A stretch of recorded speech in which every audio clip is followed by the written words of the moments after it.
नमस्कार, स्वागत है आपका एनडीटीवी राजस्थान पर।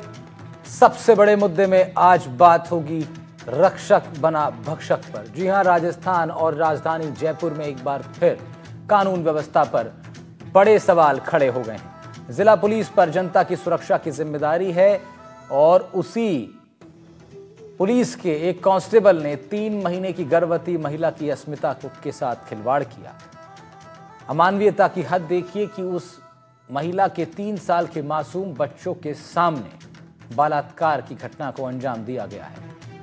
वारदात हाई प्रोफाइल सांगानेर क्षेत्र में हुई। सांगानेर थाने का कांस्टेबल भागाराम मीना रक्षक से भक्षक बन गए। गृह विभाग और पुलिस ने एक्शन तो लिया है, उसे सस्पेंड कर गिरफ्तार भी कर लिया। पीड़िता का मेडिकल करवाकर मजिस्ट्रेट के समक्ष बयान भी करवा लिए गए। दूसरी ओर नेता प्रतिपक्ष टीकाराम जूली और पूर्व सीएम गहलोत ने इस घटना के बाद बिगड़ी कानून व्यवस्था को लेकर गंभीर सवाल खड़े कर दिए हैं। जवाब में गृह राज्य मंत्री बेडम ने कहा, आरोपी गिरफ्तार हो चुका है, अपराधी को बख्शा नहीं जाएगा, कड़ी से कड़ी सजा दिलाई जाएगी।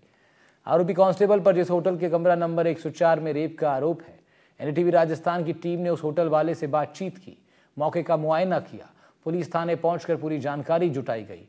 कई चौंकाने वाले खुलासे सामने आए हैं। आरोपी भागाराम ने होटल वाले को खुद की ड्यूटी पुलिस गश्ती में वाहन में बताई और कहा कि बच्चे के कपड़े गंदे हो गए, कपड़े बदलवाने हैं। ये कहकर होटल का रूम बुक कर लिया। 20 मिनट तक गर्भवती महिला और उसके बच्चे के साथ उस रूम में रहा, जहां उसने दरिंदगी की। सबसे बड़े मुद्दे में आज इसी पर होगी चर्चा कि जनता की रक्षा करने वाले पुलिसकर्मी ही भक्षक क्यों बन रहे हैं। खाकी पर लगा ये दाग अब धुलेगा कैसे। महिला पुलिस की जगह कांस्टेबल भागाराम कैसे एक महिला को बयान लेने के लिए अकेले ले गया और दरिंदगी की सारी हदें पार कर दी। इन तमाम सवालों पर करेंगे चर्चा, लेकिन उससे पहले देखिए संवेदनाओं को झकझोरने वाली हमारी ये एक्सक्लूसिव रिपोर्ट।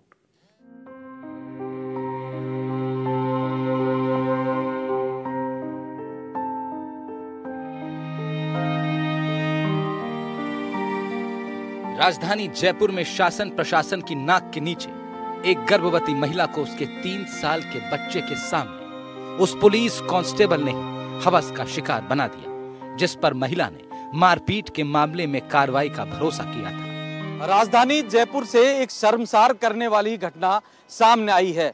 दरअसल आपको बता दें, एक पीड़िता अपने पति के साथ हुई मारपीट का परिवाद लेकर थाने पहुंची थी और थाने जब वो पहुंची तो रिपोर्ट लिखाने के नाम पर थाने के कांस्टेबल ने ही उसके साथ बलात्कार कर दिया और ये घटना उसने एक होटल में ले जाकर उसके 3 साल के मासूम के सामने इस पूरी वारदात को अंजाम दिया। तो ऐसे में जब रक्षक ही भक्षक बन जाएंगे तो आम आदमी की रक्षा कौन करेगा।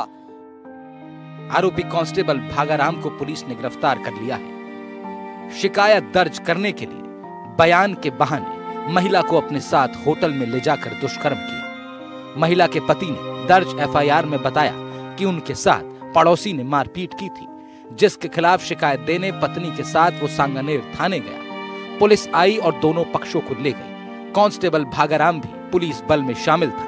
वो बयान दर्ज करवाने के बहाने पत्नी को घर से ले गया और होटल में ले जाकर बलात्कार किया। पीड़िता ने विरोध किया तो पति को जेल में बंद करने की धमकी दी। कांस्टेबल यहीं आया था? हाँ जी, यहीं आया था। लिखा था क्या उसका नाम, एड्रेस वगैरह, डिटेल वगैरह लिखी आपने? नहीं सर। क्यों? वो यहीं सांगानेर थाने से है। ऐसे बोला? हाँ, 112 में रहते थे वो। हाँ। 112 गाड़ी में आते थे। हाँ। जैसे बोल, मैंने आईडी बोला था, आईडी के दे दो। वैसे बोले भाई मैं 112 में रहता हूँ। हाँ। तो फिर आपने सोचा भाई डेली आते हैं इसलिए? हाँ। पहले भी आए थे क्या कभी?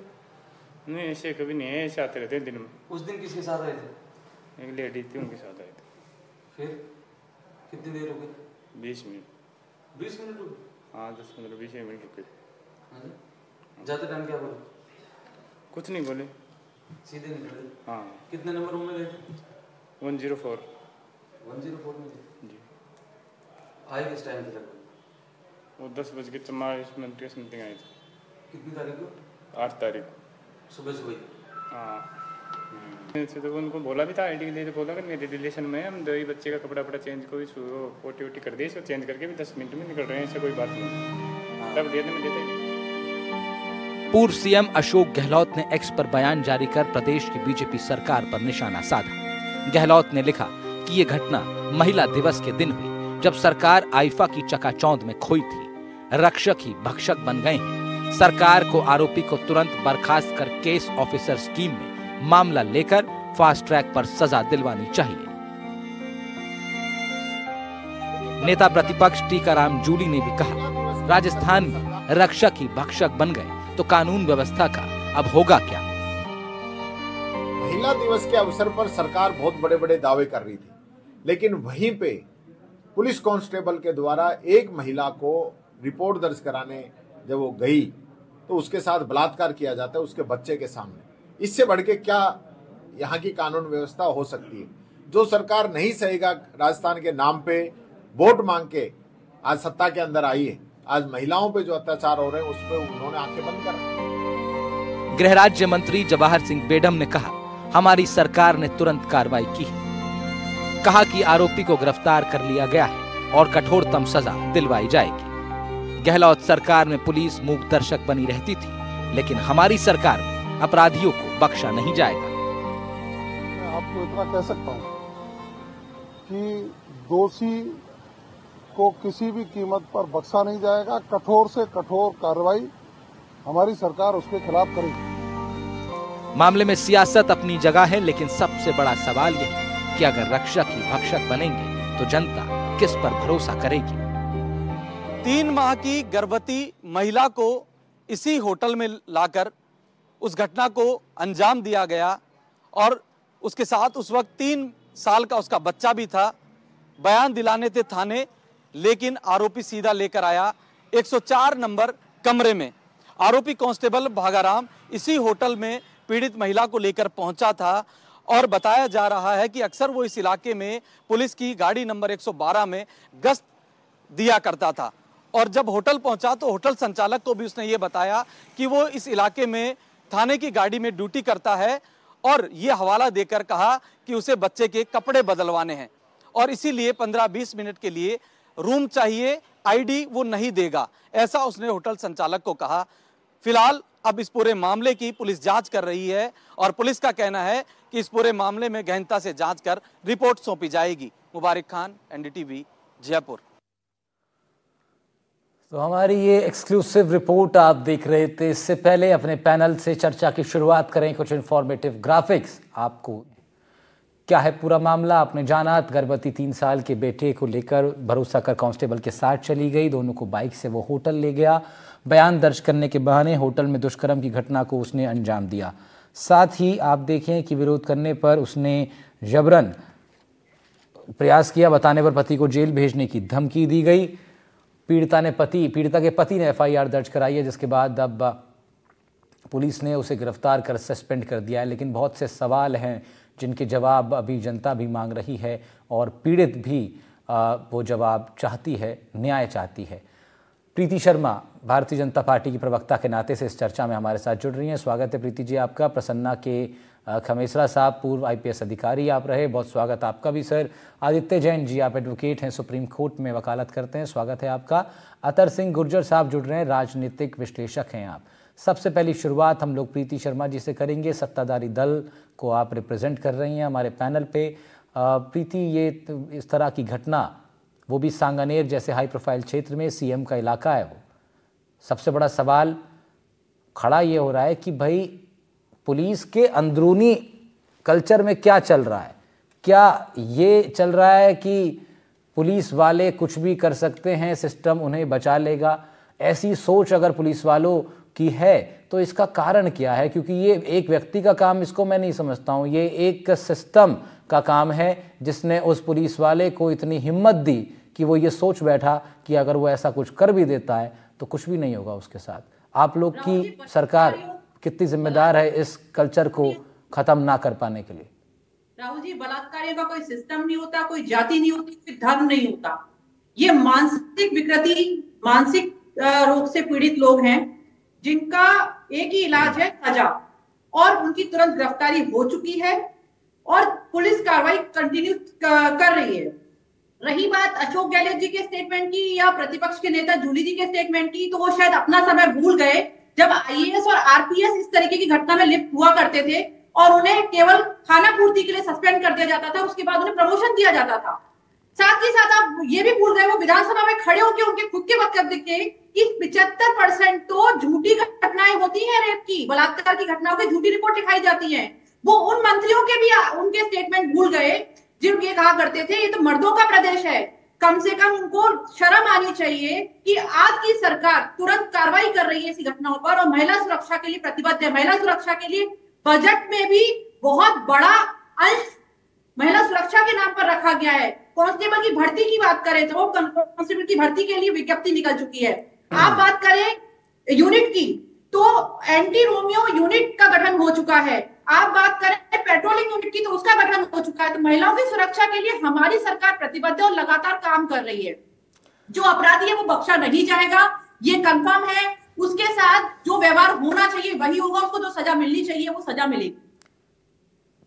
दरअसल राजनीतिक प्रवक्ताओं के साथ एक ये बात रहती है कि दूसरों के ऊपर प्रहार करने में ये लोग माहिर रहते हैं। सवाल कुछ भी हो, जवाब लगभग एक जैसा ही आता है। मैंने तो आपसे पूछा ही नहीं कि टीकाराम जूली साहब ने जो कहा उसका रिएक्शन आप दीजिए।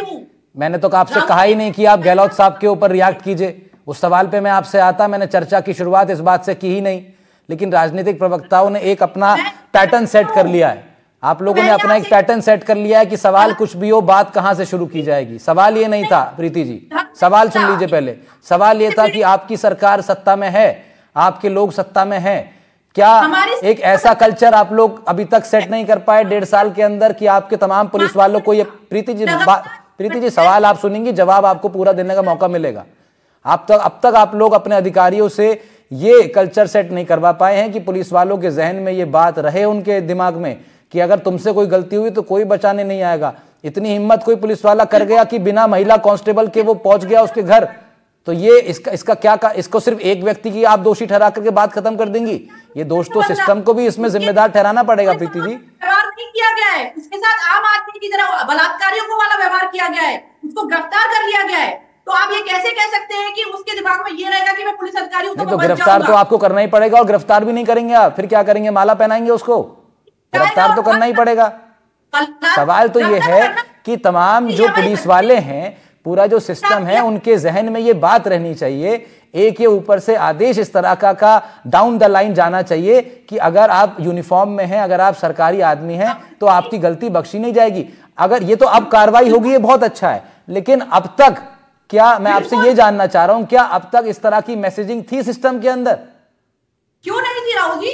जब से भाजपा की सरकार आई है लगातार इस पर वर्क चल रहा है और एक भी बंदे को बख्शा नहीं है। आप आंकड़े उठा के देख लीजिए। अभी आपके पुलिस वाले थोड़े दिनों पहले मेवात में घर के अंदर घुस गए, एक बच्ची को कुचल दिया और उसके घर से कुछ निकला भी नहीं, पुलिस वाले वहां से फरार हो गए। एक अधिकारी आपका 2 दिन तक पहुंचा भी नहीं वहां तक उनसे मिलने। तो इस तरह के तमाम सवाल खड़े हो रहे हैं। मुझे लगता है इसका जवाब आपको देना चाहिए। मैं समय दे रहा हूं आपको, दोबारा लौटूंगा तो इसका विस्तार से उत्तर दीजिएगा।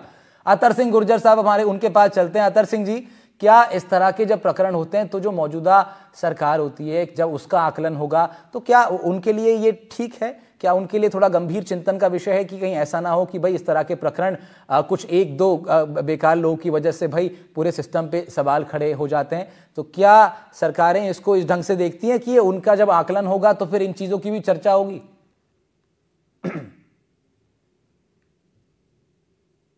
अतर सिंह जी, मेरी आवाज आ रही है? आप सुन रहे हैं? आ रही है जी, बताइए। ये जो घटना है ये बहुत निंदनीय घटना है। अब कोई पुलिस वाला ही आदमी इस तरीके की हरकत करे तो उस सरकार के लिए एक तरीके से धब्बा है।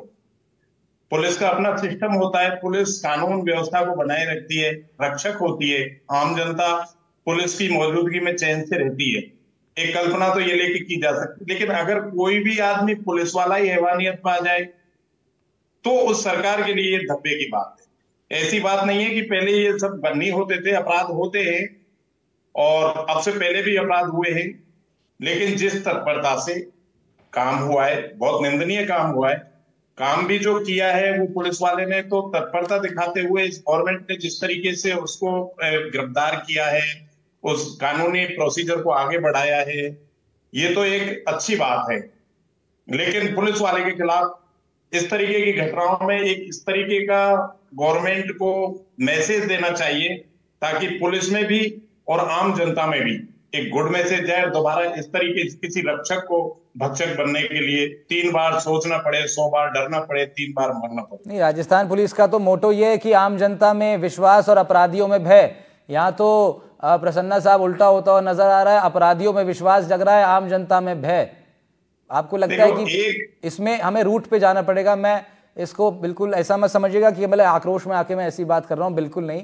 मैं दरअसल आपसे ये जानना चाह रहा हूं कि क्या हमें रूट्स पे जाना पड़ेगा? पुलिस की जो ट्रेनिंग है, पुलिस के जो मेंटल ट्रेनिंग है, जो उनकी साइकोलॉजिकल ट्रेनिंग है, क्या उस पर हमें काम करने की आवश्यकता है?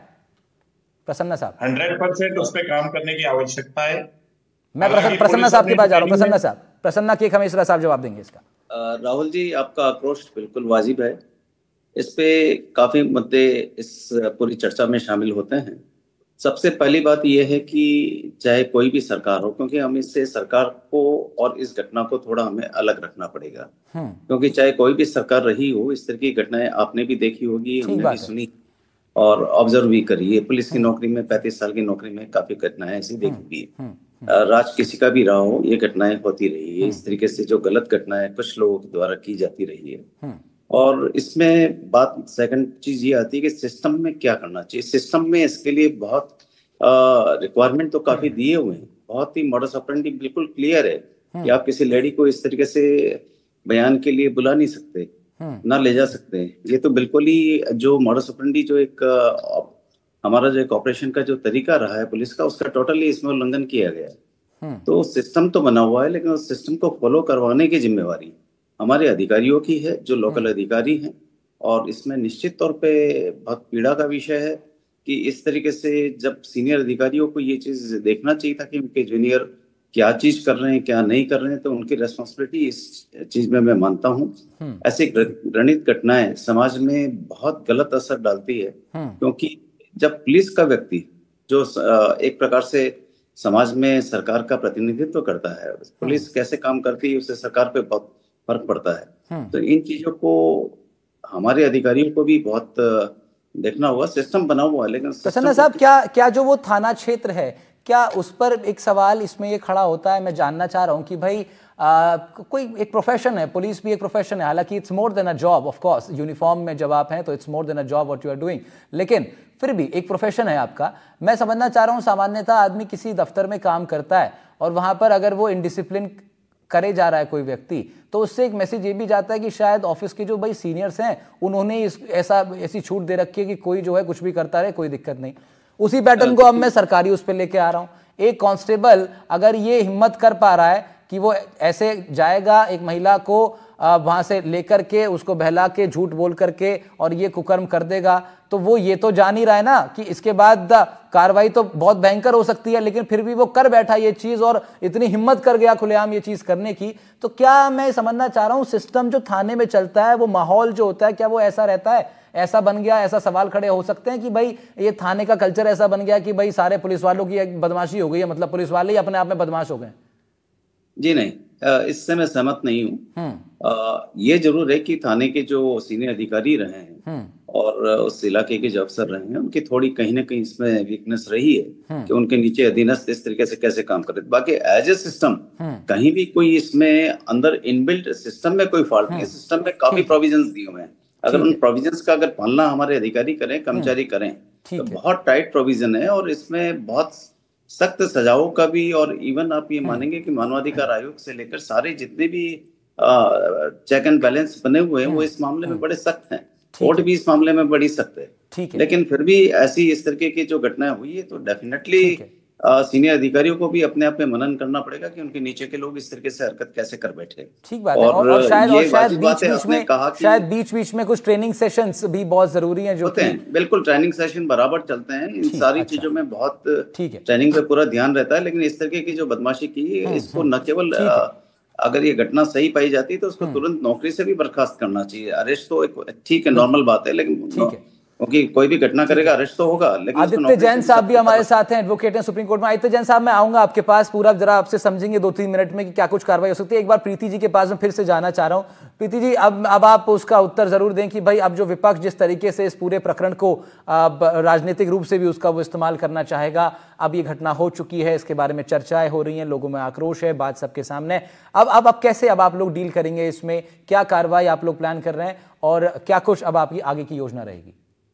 महिला सुरक्षा को लेके हम प्रतिबद्ध हैं और जिस तरीके की कार्रवाई शुरू हुई है, तुरंत उसकी गिरफ्तारी हुई है, जांच हो रही है और उसको आप कहें तो बिल्कुल जांच हो रही है। अगर ये सही पाई जाती तो बर्खास्त भी किया जाएगा। जो कार्रवाई होनी चाहिए वो कंटिन्यू चल रही है। और रही बात विपक्ष की, विपक्ष के पास मुद्दे नहीं है, वो आईफा अवार्ड की बात करते हैं। उनकी समस्या ये नहीं है कि एक घटना हो गई, ये निंदनीय घटना है बिल्कुल, लेकिन उनकी समस्या ये है कि आईफा अवार्ड को ये अगर बीच में लेकर आते हैं तो इनको ये सोचना पड़ेगा कि इनको इतना बड़ा कार्यक्रम का आयोजन जब किया जाता है तो वो पुलिस अधिकारी उस तरीके के अलग से लगाए जाते हैं। ऐसा नहीं है कि उस कांस्टेबल को किसी का बलात्कार करने के लिए बाहर छोड़ दिया गया, उसने इस तरीके की घटना की, उसको सजा मिलेगी और आम बलात्कारी की तरह जैसे और बलात्कारियों की सजा मिलती है उसी तरीके से उसको ट्रीट किया जाएगा। उसको कोई स्पेशल ट्रीटमेंट नहीं दिया जाएगा जैसे कांग्रेस की सरकार में दिया जाता था।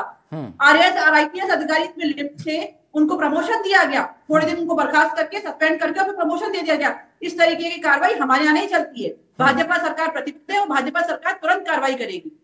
ठीक है, और कर रही है। ठीक है, हम भी यही अपेक्षा कर रहे हैं मैम। आदित्य जैन साहब हमारे साथ हैं, आप सुप्रीम कोर्ट में वकील हैं। आदित्य जैन साहब, जरा मैं आपसे ये समझना चाह रहा हूँ कि हम हमेशा से बचपन से पिक्चरों में डायलॉग सुनते आए कि भाई सरकारी आदमी पर के काम में बाधा डालना या हाथ उठाना, यूनिफॉर्म में कोई व्यक्ति है उसके ऊपर उससे मारपीट करने के बाद जो है कार्रवाई बहुत तगड़ी होती है। अब मैं उल्टा समझना चाह रहा हूँ, एक सरकारी व्यक्ति या यूनिफॉर्म में हो चाहे नॉन यूनिफॉर्म वाले भी बहुत सारे डिपार्टमेंट्स हैं, एक सरकारी व्यक्ति जब इस तरह का कोई कृत्य करता है तब आप जरा आदित्य जैन साहब बताइए, तब जो कार्रवाई के जो प्रोसेस है तब वो क्या है, कानून उसमें क्या कुछ सख्ती बरतता है?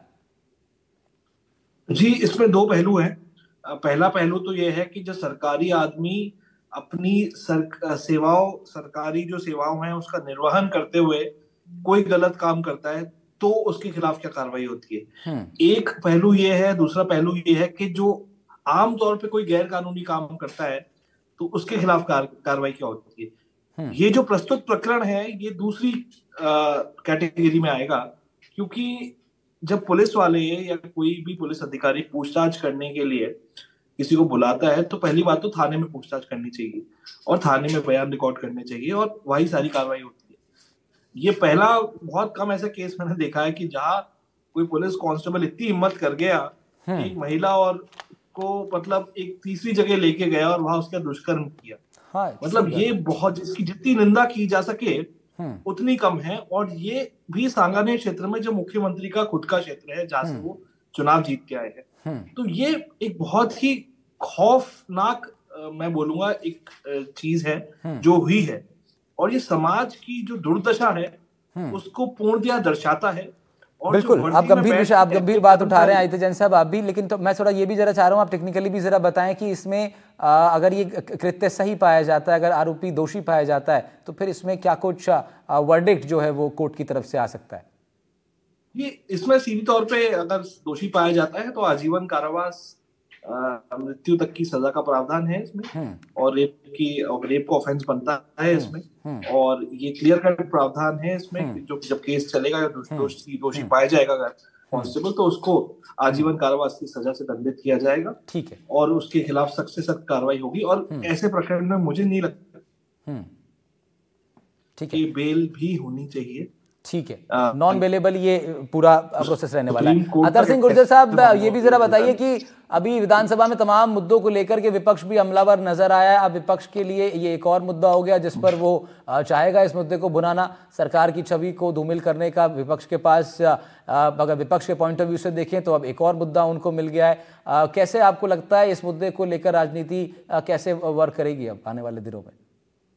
देखो, विपक्ष का ये धर्म भी होता है कि अगर राज्य में कोई शांति व्यवस्था बिगड़ती है या इस तरीके की कोई बहुत ही निंदनीय घटना होती है तो विपक्ष को बिल्कुल हमला करना चाहिए। और जो खामियां हैं, विपक्ष जब तक हमला नहीं करेगा सरकार सेंसिटिव ज्यादा नहीं हो सकती। नहीं, क्योंकि कानून व्यवस्थाओं को लेकर के अब भाजपा सरकार, हमेशा भाजपा की सरकार जहां भी है वहां सरकार बनने से पहले भी अपने कैंपेन्स में भी ये मुद्दा भाजपा का प्रबल रहता है कि कानून पर हम लोग काम करेंगे। और हमने देखा है अलग अलग भाजपा शासित प्रदेशों में उन्होंने काम भी किया है। राजस्थान भी उसका एक एग्जाम्पल है, पेपर लीक जैसे तमाम अलग मुद्दे हैं जिसपे काम हुआ है। हाँ, इस बात को हम नकार नहीं सकते कि कानून व्यवस्था में दुरुस्ती नहीं आई। हम राजस्थान के रहने वाले इस बात को तो हम मान रहे हैं, लेकिन कोई आदमी, पुलिस का सिपाही ही इस तरीके की घटना कर दी। ठीक है, ये अपने आप में नहीं है, बिल्कुल ठीक है। मेरे पास समय कम है, मेरे पास समय कम है। मैं प्रसन्ना सर को 20 सेकंड देना चाह रहा हूं। सर, आप इस पूरे विषय पर अगर अपना एक्सपर्ट कमेंट के तौर पर वाइंड अप अगर आप इसको कर दें। देखिए, घटना में अभियुक्त को गिरफ्तार कर लिया गया है, वो कोई इशू नहीं है, गिरफ्तार हो ही गया है। लेकिन अब हमारे को पुलिस सिस्टम को जो चाहिए उस पे तुरंत केस ऑफिसर स्कीम में लेते हुए ऐसा प्रयास करे कि उसको 3 महीने में कोर्ट में सजा हो और साथ में सजा के साथ ही उसको नौकरी से बर्खास्त किया जाए, तभी जाके फास्ट ट्रैक कोर्ट में ये पूरा प्रकरण चले। आप 10 सेकंड, प्रीति शर्मा जी, आप कुछ कहना चाहेंगे अगर? बिल्कुल, प्रसन्ना जी के सामने मैं एक मुद्दा रखना चाहूंगी कि 2023 की घटना है, क्योंकि मैं एक अधिवक्ता भी हूँ और सोशल वर्कर भी हूँ। एक महिला का मेरे पास फोन आता है उसके पति का कि मेरी गर्भवती स्त्री को, मतलब समय का मैं शॉर्ट में बताना पड़ेगा मैम। हाँ जी, उसको उठा के ले गए थे और कि थाने की घटना है, मैं नाम नहीं लेना चाहूंगी। वहां पर सीनियर अधिकारी से मेरी बात हुई और उनका कहना ये था कि इसका पति लिप्त है, इसलिए उसको इसको उठा के लाना पड़ेगा। फिर मैंने जब प्रेशर डाला तब उसको छोड़ा गया। तो ये सीनियर अधिकारी इस तरीके की घटनाओं में जब इनको शय देते हैं तो इनको एक थानेदार हो गए या कांस्टेबल हो गए, इनको एक रास्ता मिलता है इस तरीके की जगह पर ले जाने का। लेकिन आप ये कह रही हैं कि आपकी सरकार में इस तरह का कोई भी कवर, कोई सपोर्ट इन लोग को नहीं मिलेगा। ठीक है, हम लोग भी ये अपेक्षा कर रहे हैं। इस मुद्दे पर चर्चा करनी बहुत जरूरी थी और विषय बहुत महत्वपूर्ण था, इंपॉर्टेंट लोगों से हमने बात की। शुक्रिया प्रीति जी आपका, कमिश्नर साहब बहुत शुक्रिया, आदित्य जैन साहब शुक्रिया आपका, अमित सिंह गुर्जर साहब आपका भी बहुत बहुत शुक्रिया हमारे साथ जुड़ने के लिए। सबसे बड़े मुद्दे में आज हम लोग बात कर रहे थे एक ऐसे विषय की जिसने इस वक्त पूरे राजस्थान को झकझोर कर रख दिया है। इस तरह के तमाम विषयों पर नजर हमारी बनी रहेगी। फिलहाल इतना ही। मेरा नाम था राहुल भारद्वाज, नमस्कार।